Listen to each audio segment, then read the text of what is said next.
As you can see, Keir Starmer is doing a speech on the TV about Iran. He hasn't mentioned about basically Iran hitting Cyprus with British troops there and American troops there. He's talking about our country and other countries. We're defending other countries, but why can't we defend our own country with all these horrible people in? We shouldn't be here. We'll come here illegally. But we're going to get dragged into another war.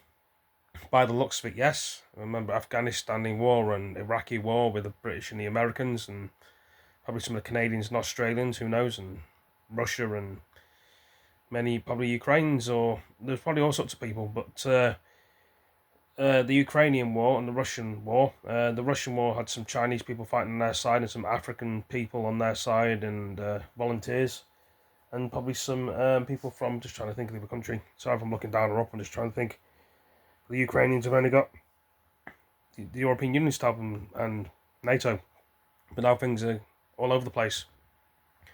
Will Britain get dragged into another war? Of course they will. They said they got English planes in the skies in the Middle East. If something kicks off or fires at them, they fire back.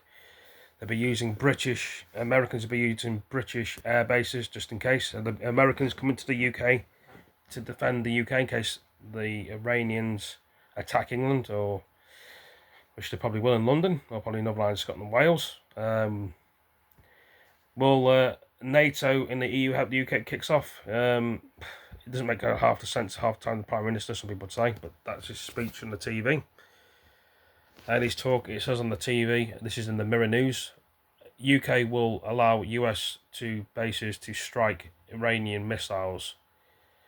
But why didn't he mention Cyprus got attacked today and other things? Is he forgotten?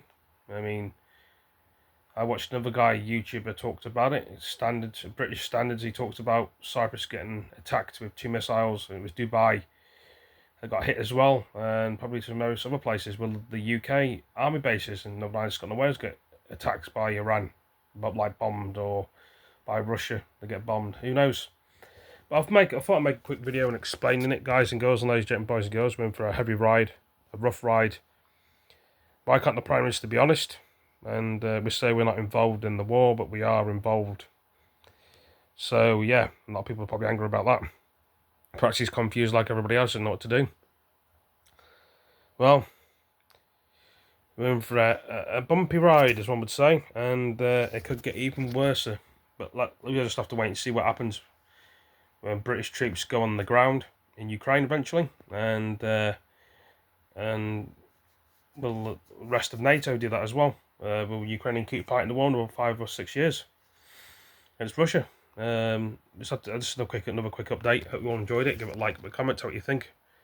And yeah, rest in peace. And I wish the world was a better place, but I don't decide what goes on in the world. The government does. They don't listen to us. Thank you all for joining. Take it easy, peace. We're going to get ready for World War III, 2026, 2036. Would it be sooner? You can tell the signs already. Thank you all for joining. Take it easy, peace.